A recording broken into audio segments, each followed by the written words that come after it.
Канал Валерия Табакова представляет эфир группы поддержки Зинченко 21 октября 2025 года. Новые показания секретного свидетеля, вопросы геноцида и дискриминации русскоговорящих в Украине. Эфир атакован. Кто сорвал эфир?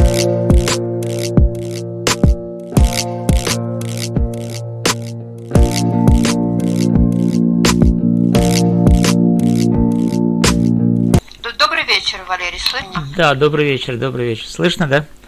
Хорошо. Валерий, слышно меня? Да, Добрый. слышно. Добрый. Слышно меня, да? Удалось моменты сегодняшнего заседания? Да, слышно. Ага. Как вам удалось просмотреть моменты сегодняшнего заседания? Ну да, так в основном, да, есть моменты, которые, ну, записи не полные, но, в общем-то, наверное, информация так более или менее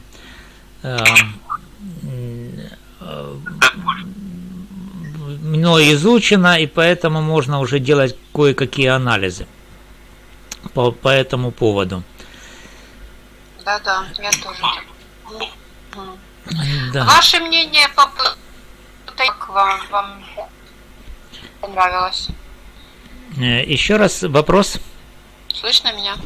Да, только с перерывом не полный. Ваше мнение по поводу таемного свитка? Таемный свиток, потому что все так боялись выступления таемного свитка, да.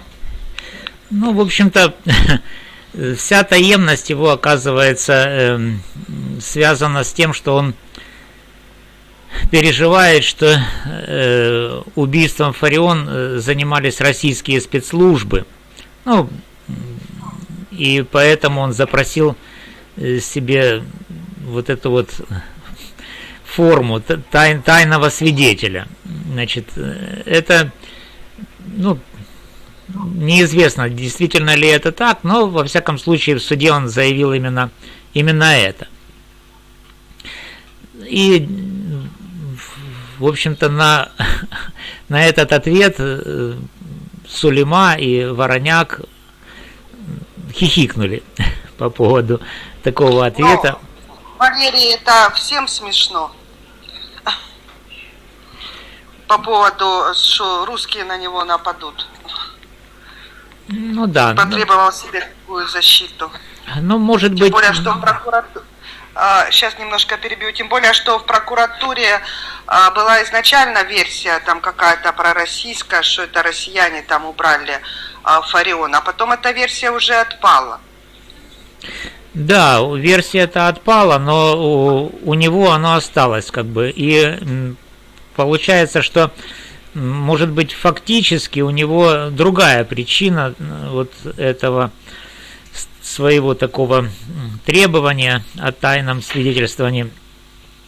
Ну, не знаю почему, то есть, может быть, изменяется в этой связи режим доступа к материалам дела, когда есть какие-то секретные такие моменты в этих материалах, связанные со свидетелем. Может быть, еще какая-то другая причина, о которой, ну, нам не говорят, поэтому, может быть, этот человек какую-то особенную роль играет, там, не знаю, в службе внешней разведки, или он какой-то там спецагент СБУшный, поэтому не хочет, чтобы его там, ну, во всяком случае, его назвали садовым. Столько уже садовых в этом деле, что просто много. Садовой мэр Львова, Садовой там был понятым, по-моему, был понятым в следственном эксперименте, когда допрашивали, ну, во дворе там Масарика 3 допрашивали Думу и Бабюк. Потом вроде еще один третий Садовой какой-то в осмотре места преступления там был тоже. В общем, Садовых там, наверное, пол-Львова собралось. Ну и вот этот тоже тайный... Что? Родственники Садового все. Ну да, но они секретят так, поэтому, значит, конечно, можно использовать одну и ту же самую кличку. Все садовые там. И что дальше? То есть вот этот вот свидетель. Ну, особое внимание я вот обратил на вопросы адвокатов. То есть то, что он показывает, ну, рассказывает свидетель, да, вроде бы всем известно, что он там, ну, не 14, а 11 числа уже в 10 часов встретил на тропинке человека, которого он посчитал, что это тот, которого сделали ориентировку после убийства, и он поэтому сразу, то есть, я так понял, не после ареста Зинченко, а перед арестом пошел и сказал, что он якобы видел именно этого человека, на которого дали ориентировку. Но эта ориентировка была, наверное, 20 числа выставлена по телевидению, и он, увидев эту ориентировку, решил, что он встречался с этим человеком 11 числа. Тут нужно еще посмотреть, еще раз посмотреть вот те видеозаписи из двора Масарика 3 за 11 число, за 10, ну, в 10 утра. То есть нету ли пересечения между тем, кто там во дворе сидит, этот ряженый, и тем человеком, которого он встретил там, то есть не в одно и то же время ли они встретились. И нет ли записей, видеозаписей камер движения Зинченко по городу Львову в это же время, в другом месте. Тут тоже нужно над этим работать. Ну, то есть искать как бы возможное алиби в этом вопросе. Но еще такое обстоятельство, что этот свидетель был один. И подтвердить его показания не может никто. Ну, то есть, и поэтому его показания, но поскольку они еще и отложенные, то есть у него ассоциации сложились через 8 дней после увиденного, поэтому это, ну, классика ненадежности, то есть признавать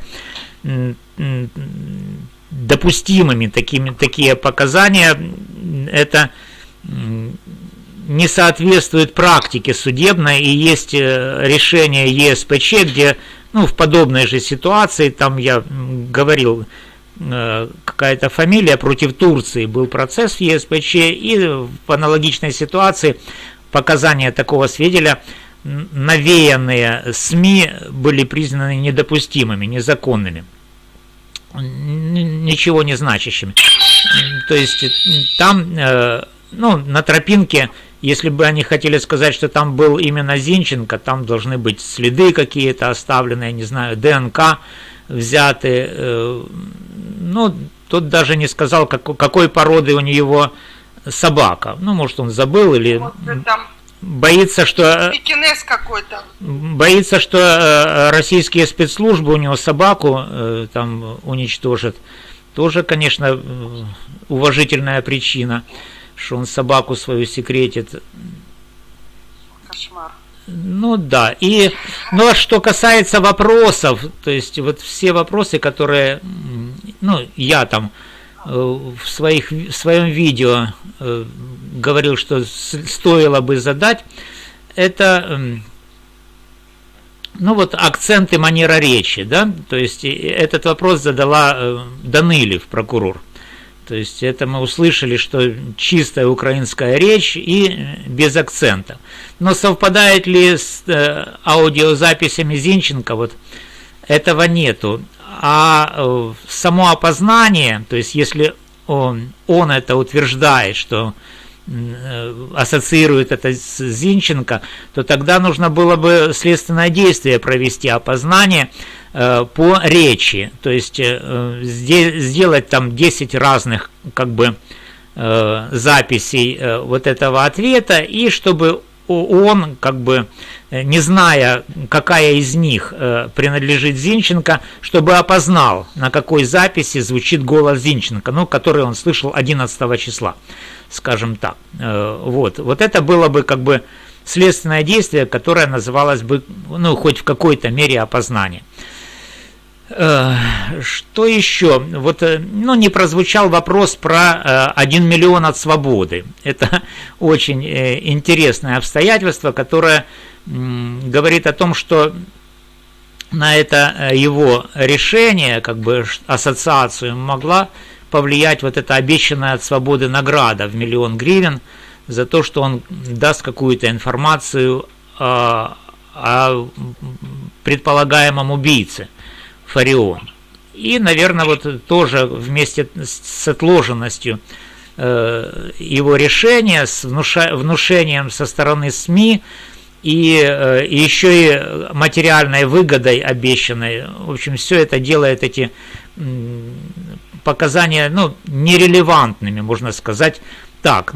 Этот допрос нужно было прекращать и вообще вот в ходатайствах на будущее просто потребовать очной ставки, потому что пусть он, значит, придет и начнет вот это открыто свидетельствовать свои, как бы, вот эти миф развеять. Теперь одежда, да, ну, я не увидел, то есть, что штаны были черными, да, не услышал, может быть, кто-то услышал, но спортивные широкие штаны. Ну хорошо, но черные или не черные он не сказал этого, и никто вроде бы и не спросил. Потом он назвал эту одежду верхнюю свитером. Тоже свитер — это же не футболка с длинным рукавом, да. Вот, и он цвета не назвал, он сказал яркое. Ну, что значит яркое? Может, желтое. То, что Зинченко спросил у него про очки, оно, ну, вроде кажется нелепым, но на самом деле вопрос очень интересный, потому что в руках у этого человека был велосипедный насос. Шляпу с очками он поменял на велосипедный насос. Нет, но очки-то велосипедные, вот. А вообще лыжные, там он сидит в лыжных очках. В лыжных, ну, может быть, но заказ очков, которые там вот по новой почте, как они говорят, были пересланы, на самом деле неизвестно, были ли они пересланы, но по заказу они проходят как тренинговые велоочки. И поэтому велосипедные... По поводу волос, вот смотрите, вы обратили внимание, что Свида говорит короткие черные волосы, да, коротко стриженные, а Славик был кучерявый на тот момент. Да, такая обильная шевелюра у него была. Да, это тоже очень важно. Ну и еще раз я продолжу про велонасос и велосипедные очки. То есть это, ну, как бы было бы естественно, что человек там у них недалеко от этого как бы трек, где можно было бы заниматься велоспортом. Ну, то есть человек, который занимается велосипедным спортом, с велосипедным насосом идет. И тут этому вдруг показалось, что это тот, который там дежурит во дворе у Фарион. Ну, глупость. Вот. Если бы еще были велоочки, то было бы вообще круто, значит. Что, точно велосипедист, который, значит, занимается велоспортом, и тут вдруг он решил подработать этим, ну, в слежке за Фарион. Очень, очень, очень интересное, как бы. Ну, то есть связать, ассоциировать можно все, что угодно, придумать, но когда больше придумывать нечего. Да, и вот эти вот волосы, ну, на предыдущем, как бы, своих показаниях, которые были на досудебном следствии, следователь ему подсказал, то есть волосы были кучерявые, то есть говорит, да, кучерявые. А тут уже в судебном заседании он про кучерявость ничего не сказал, просто сказал коротко стриженный. Ну, то есть, значит, можно сделать выводы о том, что кучерявости он не заметил. Ну, может, кто-то спросил или его не спросили вообще, но какая разница. То есть про кучерявость речи не было. Что там было на фотороботах, которые демонстрировали, и с которыми он связал этого человека, ну, трудно сказать. Тут же есть еще и кепочник, который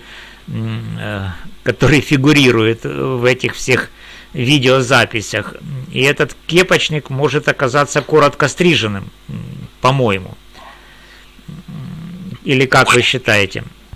Вероятнее всего, что это кепочник. Да, поэтому кого он встретил, то есть, может быть, он встретил кепочника, а подумал, что это тот, ну тогда вообще, значит, получается, что это кепочник там сидел, и он все время там рассказывал в этой клоунской одежде, и еще и по лесу там бегал. А, значит, сторона обвинения говорит, что это Зинченко там и по лесу бегал, и еще и сидел на Масарика 3. Ну, парадокс. Еще и успел и мусор выкинуть, и 20-го ориентировка уже была, и 21-го Вячеслав едет спокойно, покупает билеты, без, не скрывается, камеры его зафиксировали, садится в поезд и едет в Днепр. Но это уже просто кино. Ну, насчет мусора, да, то есть, если есть видеозапись о том, как выбрасывает мусор, то в этом мусоре можно покопаться теоретически, найти эти мешки и увидеть там ту одежду, чего сделано не было. То есть они все там... Там и одежды не было, то был обычный мусор. Ну да, то есть, ну, во всяком случае, одежды они в этом мусоре не нашли. Говорить, что там была какая-то одежда или там еще что-то, ну, нельзя. И, ну и вообще, по логике, то есть, выбрасывать одежду в мусорный бак, которая может являться уликой, это, ну, нелогично. То есть, обычно ее сжигают или топят, ну, как правило. Ну, это просто суперпрофессионал. Убил и еще погулял немного по Львову, а потом решил ехать домой. В мусорный бак, да, выбросить все это. И может там еще и пистолет он находится, это вообще было бы хорошо. И... Может быть, там и гильзы, он патроны купил в АТБ, потому что вот это видео, что Вячеслав покупает продукты в АТБ, это как это доказывает его причастность к убийству? Или во Львове в АТБ патроны продают, зашел, килограммчик патронов купил, побежал в лес, подкачал велосипед, поехал в лес, прострелял, а потом гильзы выкинул в мусорный бак. И еще и посмотрел.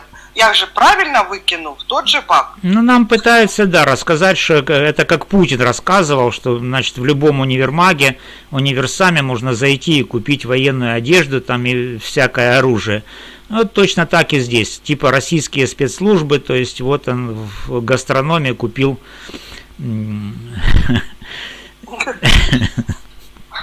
По пару килограммов патронов. Да, и еще, может быть, велосипедный насос переделал в пистолет и выстрелил насосом. Это вообще классика.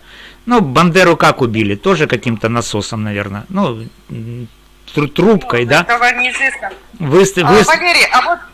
Как неизвестно? Известно, трубкой он выдул яд, который воткнулся ему куда-то там, и он умер от отравления. Это с племени Апачи, что эти индейцы прискакали? Нет, сани стыкали, это не племени Апачи, не Курару. Такой вопрос. Вот этот вот свидетель, который в бандане стоял в лесу, давал показания, что он видел Вячеслава, это получается этот же тайный свидетель, который говорил сегодня с искаженным голосом. Или это два разных свидетеля? Не, это именно он, да. Это один и тот же или два разных? Не, именно тот, который в лесу там стоял и свидетельствовал. Значит, он стоял в этой бандане. Вначале полицейский ему говорит, просто говорит, что там, а какие волосы были? Тот стоит, молчит. Длинные, кучерявые. Тот говорит, да. А во что он был одет? В кепку, в очки. А этот уже таемный свидок говорит, что он шел без очков, без панамки, коротко стриженный. Точно он там говорил, что кепка и очки? Да, точно. Ну, значит, изменил показания. Надо было тогда спросить, почему вы поменяли свои показания. Этого вопроса никто не задал. Почему его тогда в лесу полицейские не скрывали там кубиками, рубиками, там не сделали, чтобы его лица не было видно? Там же видно, что вообще нарик какой-то стоит. Ну, Он даже не знает, что ему говорить надо. Я еще там вот во время этой записи смотрел, что следователь позвал его по имени. Он назвал его Эдуард. Эдуард, ходи до нас. То есть, по-моему, этого тайного свидетеля зовут Эдуард. Вот я сделал такой вывод. Я подумала, что это вообще два разных свидетеля. И этот Эдуард, он вообще на собачника не похож. Какая у него собака? Чау-чау. Теперь такой вопрос. Смотрите, вы смотрели выступление Софии после суда, когда она говорит, что адвокаты затягивают процесс, и что клопания они должны были уже давно подать. Почему они затягивают процесс? Права ли Софии, она типа это нарушение. Как вы считаете, Валерий, это нарушение, то, что сейчас происходит, или таки это нормальный процесс, когда подаются, вот сейчас, если адвокаты подают клопотание? Ну, это нормальная тактика, и суд, я думаю, это ничего ненормального в этом не увидел. Он даже удовлетворил ходатайство Сулимы от изменения порядка исследования доказательств, то есть вот эти вот вещественные доказательства будут исследованы прямо сейчас. И это откладывает вот процесс начала представления с стороной защиты своих материалов доказательств и своих свидетелей. Вот, то есть вначале будет вещественное доказательство, но в том числе и гильза, между прочим, да, а потом уже, то есть, ну, а клопотания, которые там и список свидетелей должны быть поданы к 11 числу. Вот какая получается ситуация. Но насчет затягивания, да, я, ну, предполагал, что будет такая риторика со стороны и вот этих вот фарианистов и со стороны обвинения. Говорили как-то. Да, но контраргумент тут такой. Мы начали с января, да, с января 2025 года, и сейчас уже, ну, конец октября, можно сказать, прошло 10 месяцев, и все 10 месяцев мы занимались только тем, что слушали и исследовали доказательства стороны обвинения. Теперь, когда речь идет о представление доказательств стороны защиты, еще и они не начались даже, уже начался вопль о затягивании. Вы дайте 10 месяцев тогда, столько же, сколько и вы представляли это. И никто же там не говорил, что вы затягиваете. Какую-то фигню нам крутите, какие-то фильмы, где Зинченко ходит по Львову, какую-то связь, какое-то это имеет к преступлению вообще. То, что Зинченко заходил в пузатую хату, например, или в ВТБ, ну, логика какая? Никакой. Покупки в магазине. Да, и все это время тратилось, значит, время суда, и все это заняло 10 месяцев. Тогда эти 10 месяцев, и тогда, после как 10 месяцев пройдет, тогда вы будете кричать, что кто-то что-то затягивает. Ну, это я так, чисто эмоционально, вот. Но понятно, что... Валерий, а у меня вопрос все по свидетелям. Я почему-то считала, что это два разных свидетеля. Тот, который говорил в лесу, там же не искажался ни голос, ничего не искажалось. Он стоял и, короче, рассказывал. А сегодня этот тайный свидетель, прям такой зашифрованный, и голос исказили, и собаку он боится показать, сказать какой породы, и все он боится каких-то пророссийский какой-то след. Но даже взять эти два показания, тот, который показывала прокуратура видео, там, где они с полицейским стояли, там, в лесу, под кустом или где, и сегодняшние показания, это вообще два разных показания. Ну, есть несовпадение, это факт. Ну, несовпадение по волосам, то есть тут коротко стриженный, а там кучерявый. Это... По очкам, по кепке, там он без очков, без кепки сегодня шел, а там он и шел в кепке и в очках. Ну, вот... Там длинные кучерявые, как он мог разглядеть длинные кучерявые волосы под кепкой? Это у него что, Алиса, у него есть мелофон или что? Сегодня коротко стриженный. Ну да. И еще, сейчас я доскажу уже свою мысль. И 11 число. Мало ли кто кого видел 11 числа в каком-то лесу. Это 11 число какое имеет отношение к 19 числу убийства? Ну да, то есть найти соответствие трудно, но очень легко можно было бы найти человека, например, да, который бы сказал, что 11 числа в 10 часов утра он, Зинченко, смотрел, там, я не знаю, фигурное катание по телевизору в комнате, ну или там кушал где-то в пузатой хате, например. Это облегчает как бы дискредитацию вот этих свидетельских показаний. Надо просмотреть все видео, которые там этот Петлеванный 9 числа ходил, гулял, и 11 число. Интересно, есть там или нет? Ну да, я так понял, что во дворе была запись 12 числа, первая, но... 11-го он что, велосипед ходил, подкачивал или что? Но что интересно, вот с этой записью, я обратил внимание, что там же высвечивались названия файлов вот этих видеозаписей. И эта запись была подана как, ну, по-моему, 12 число. Вот. Но в названии эта видеозапись зашифрована как 09.07.2025, вот как-то так. Поэтому я подумал, что, может быть, на самом деле эта запись была сделана 9 числа с утра, то есть когда еще Зинченко не приехал во Львов. И тогда было бы, ну, то есть обосновано, что действительно этот ряженый во дворе Фарион четко не Зинченко.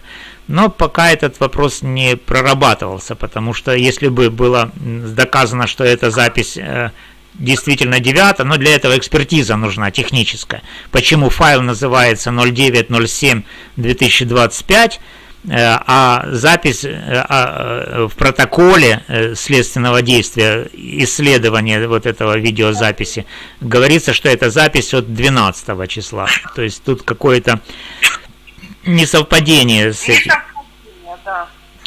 Но у них очень много несовпадений. Очень. Да. Насколько я помню, Клименко на брифинге сказал, что Ряженый начал сидеть у подъезда. Ой, выбила. Настену выбила. Еще раз, Ряженый начал сидеть у подъезда. Сейчас, секундку подключу. Сейчас она подключится. Выбила эфир. Сейчас 21:00 ровно. Может, кто-то там уже заготовку сделал, как наш эфир оборвать, но опоздал немножко на полчаса. Валерия, подскажите, вот как вы думаете по поводу вообще всех свидетелей? Ну, я вам сейчас скажу просто мое мнение. Половина свидетелей это вообще как панихида по Фарион, поминки какие-то, непонятно. Жила-была, работала, все хорошо, все это знали. Потом двое свидетелей, две женщины со двора, что они сделали фотосессию именно 16 числа, но близко к нему никто не подходил. Потом этот оператор, он четко сказал, что его не видел, никого не видел, не слышал. И кто еще? Ну этот электрик, сантехник, как там его фамилия? Он, походу, он тоже ничего не видел, у него был задний и капот открыт, ой, багажник открыт. Чи капот у него открыт, чи багажник. И этот свидетель, который в лесу стоял, длинные кучерявые волосы в кепке, в очках. И сегодня этот тайный свидетель за 11 число. Там, где уже коротко стрижены, в свитере, в спортивных штанах и с насосом. Ну, и 11 число. Все свидетели вообще ни о чем. А где 19 число? Ну да, 19-го это только бабилки Дума. Да, пожалуйста, Настюна. Я договорю, да? И насколько я помню, Клименко на брифинге сказал, что Ряженый начал сидеть у подъезда Фарион с 14 числа, не с 12-го. Ну да, с 13-го, по-моему, то есть через 3-4 дня после приезда. Да, не сразу. И? С 14 числа. Там показывают видео уже, вот вы говорите, есть за 9 число там уже сидит. Мне так хочется вообще спросить, а был ли мальчик? Ну да, про 9 это нужно еще работать над этим. То есть пока они говорят, что это 12 число. Но что касается брифинга, да, там есть интересные сведения в этом брифинге, которые стали, ну, они были озвучены. Ну, как это делается? То есть это же материалы, можно сказать, досудебного следствия были озвучены, например, про гильзу, да? Вот. И если они озвучиваются, то это делается с разрешения прокурора, ну, в соответствии с процессуальным кодексом. То есть получается, что прокурор разрешил, можно сказать, озвучить это обстоятельство, что обнаружена гильза.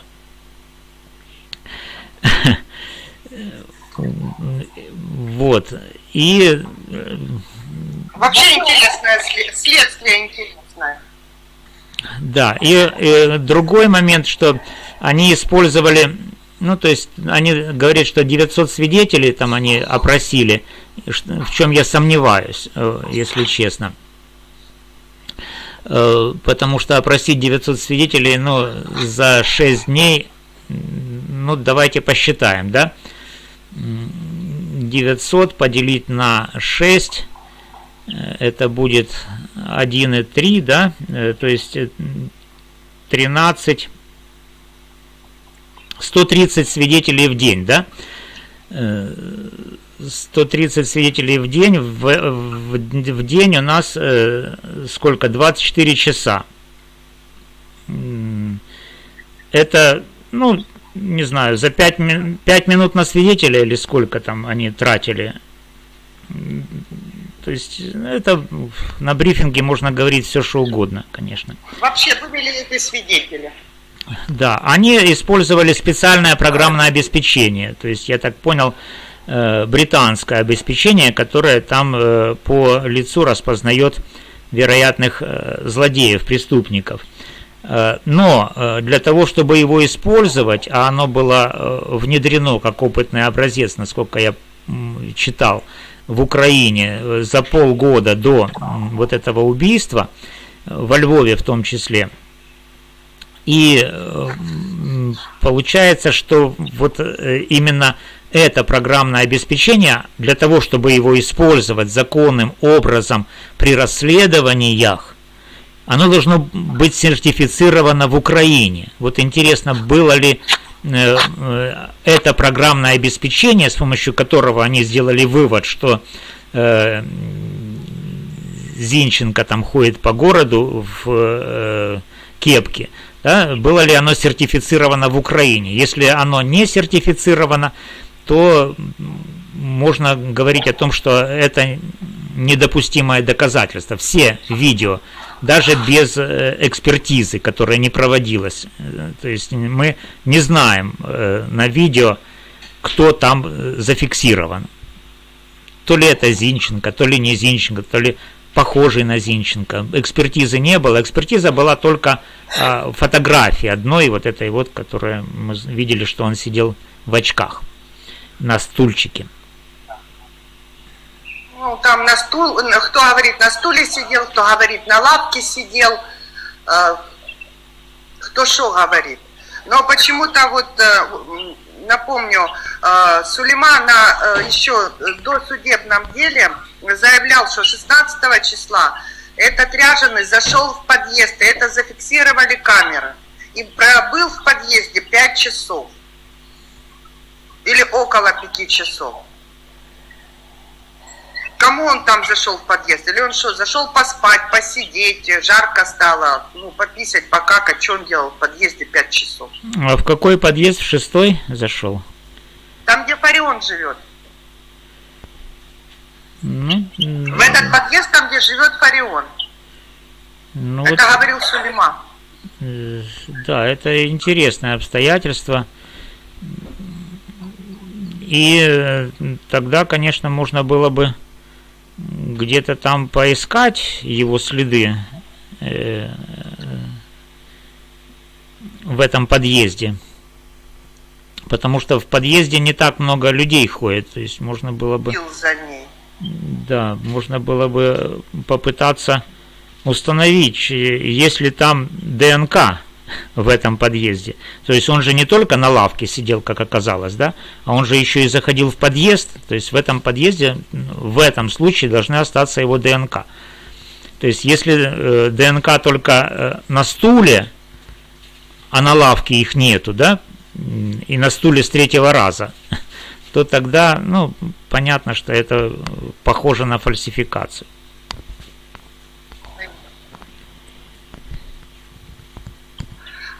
Вот этот свидетель, девушка, которая фотографировала его с машины, решила тоже фотосессию, этот ряженый сделал. Она говорила, что он сидел на лавке, и она ближе 2-3 метров к нему не подходила. Лицо она его не видела, но решила его сфотографировать. Ну вот видите, зачем?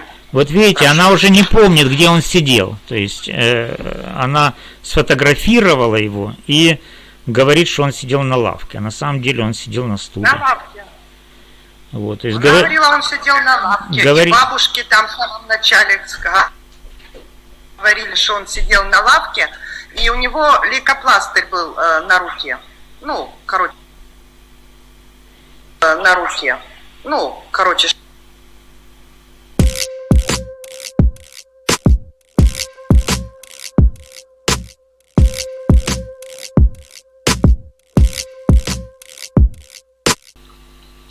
Девочки, подключайтесь к эфиру. Добрый вечер. Мы не закончили, у нас оборвало. Связь прервалась, поэтому подключайтесь потихоньку. Давайте попробуем еще раз. Может, получится у нас. Пока не подключаются, хочу Валерию задать вопрос по поводу этого электрика, интернетчика, думычи, как его там. Не возникает ли у вас такая мысль, что он причастен к этому убийству, а идет как свидетель? Не мог ли он отключить камеру, которая на доме Фарион? Ну, можно сказать, что действительно очень многое говорит о том, что он не просто свидетель. Но для того, дырку увидел и подошел, проверил. Но для того, чтобы вот его привлечь, ну, то есть как обвиняемого, ну, нужны какие-то доказательства, да. И решение принимает уже, ну, на этом этапе нет, то есть суд, если примет решение о дорасследовании, ну, тогда он будет обосновывать, какую версию проработать, в том числе и эту может обосновать суд в своем решении, когда будет отправлять на дорасследование. Также в этом решении он может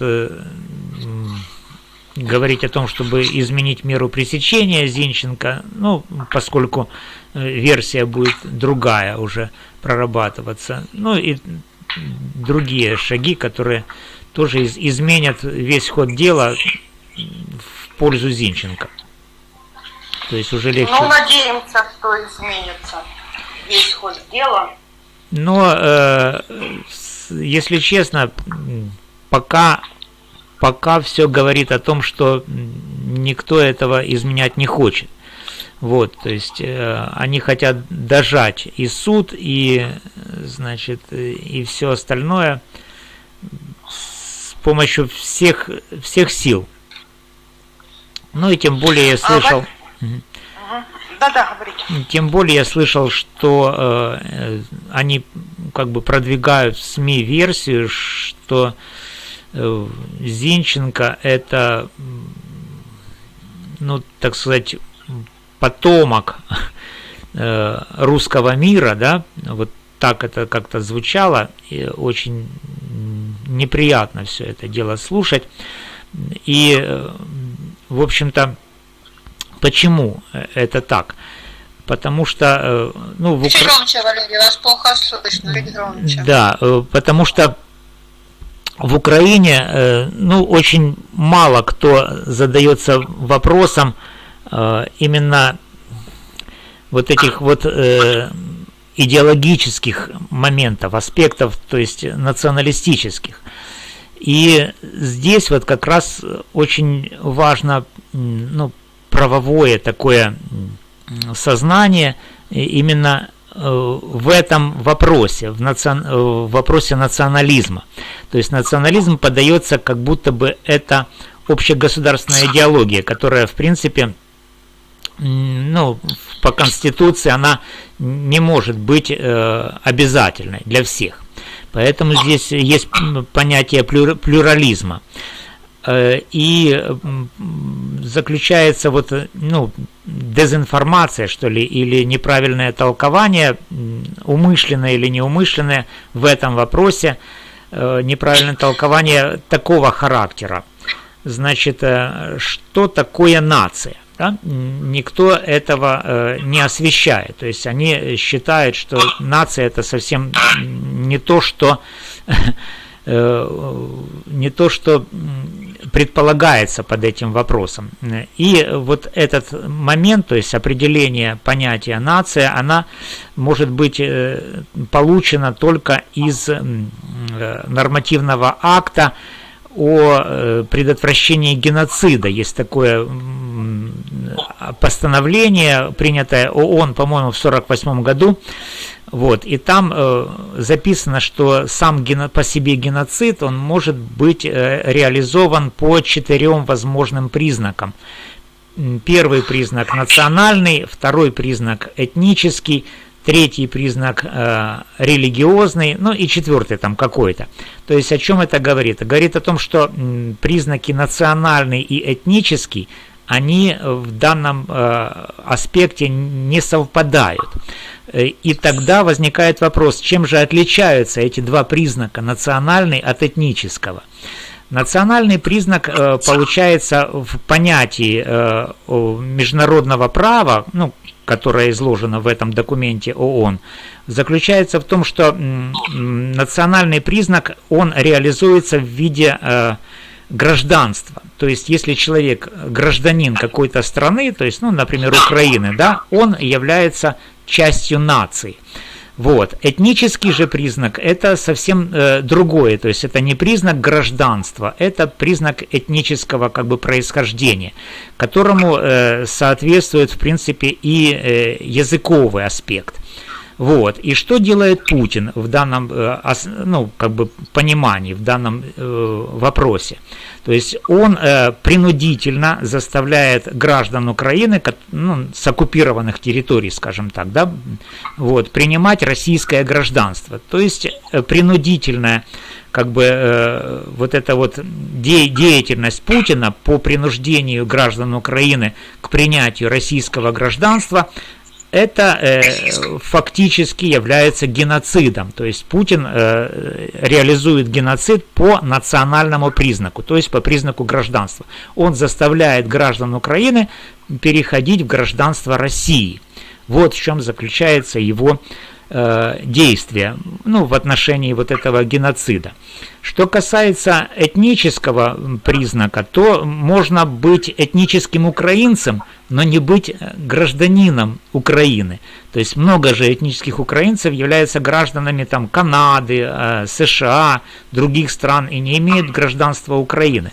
То есть это другое как бы понимание, но вот в этом моменте существует как бы смешивание, попытка смешать, то есть сказать, что национальный признак и этнический признак это одно и то же. Это неправильно. И из-за такого вот попытки смешения разных аспектов в отношении, в частности, к понятию геноцида, и получается вот то, что мы имеем партию националистов, которые пытаются русскоговорящих граждан позиционировать, как будто они являются Украиной, да, потенциальными гражданами России.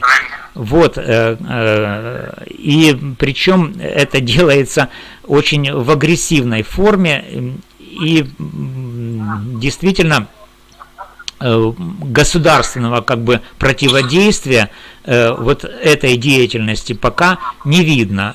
Ну вот была возбуждена там уголовная справа в отношении Фарион по заявлению Лубенца. Это было сделано после того, как Фарион оскорбила, значит, военнослужащих.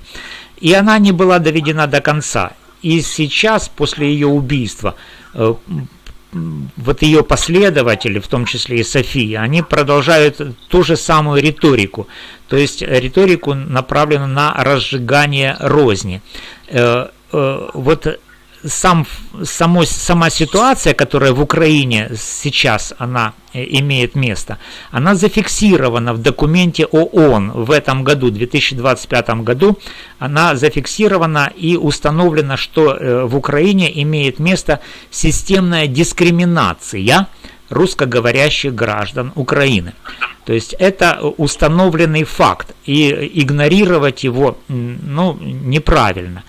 Но попытка вот это вот игнорирования вот этого факта, который установлен ООН, она есть. И можно даже говорить о том, что вот эти вот действия по ликвидации лидеров украинского национализма, они как раз направлены на то, чтобы представить русскоязычных граждан экстремистами. То есть повесить на них убийство вот этих вот националистов. И вот этот сам процесс Зинченко, да, он как раз и является, ну, с моей точки зрения, попыткой политизировать вот это дело и сказать, что это кампания русскоязычных, да, вот, направлена против украинских националистов. Вот это они такие плохие, ну, то есть мы с вами, мягко говоря, да, которые убили Фарион. Поэтому вот они пытаются реализовать вот эту посадку Вячеслава Зинченко, а потом сказать, что это вот убийство доказано судом, и, значит, это оправдывает вот эту дискриминацию, ну и в дальнейшем и геноцид русскоговорящих. Ну, вот я так представляю это дело. Тут есть еще и исторический аспект, о нем можно тоже говорить очень долго, если бы было у нас эфирное время. Валерий, а подскажите, пожалуйста, такой вопрос. Почему Вячеславу не дают его дело для изучения? Я так понимаю, ему дают дело по частям, но в бумажном виде, и это неудобно. Вот, потому что для того, чтобы его изучить, нужно возвращаться обратно, как бы, да, потом вперед, ну, делать какие-то там заметки, может быть, даже копии, для того, чтобы составлять процессуальные документы. То, что он там заявил ходатайство и пожаловался, что ему не выдали электронный вид, ну, судья это объяснил то, что электронный вид представляла его мать в СИЗО, и это должны быть адвокаты, то есть адвокаты должны поспособствовать, чтобы вот этот электронный вид был ему передан. Поэтому... Ну да, он, наверное, хочет просмотреть и видеодоказательства все, вникнуть в них. А в бумажном виде видеодоказательства он не сможет просмотреть. То, что там АТБ, мусорные баки и все остальное. Да, точно, да, вы правильно заметили, что там же в бумажных только фото или какие-то стоп-кадры, а всех этих видео, по которым можно сделать какие-то выводы, там нету. Им же не дают этого дела. Ну, поэтому, да, со временем ему, конечно, предоставят этот электрон, но время идет, а время, ну, время деньги. Для ознакомления то нужно, чтобы человек уже владел полностью тем, что имеется в виде доказательств, и о том, тем, как можно их использовать для своей защиты, скажем так. Вот.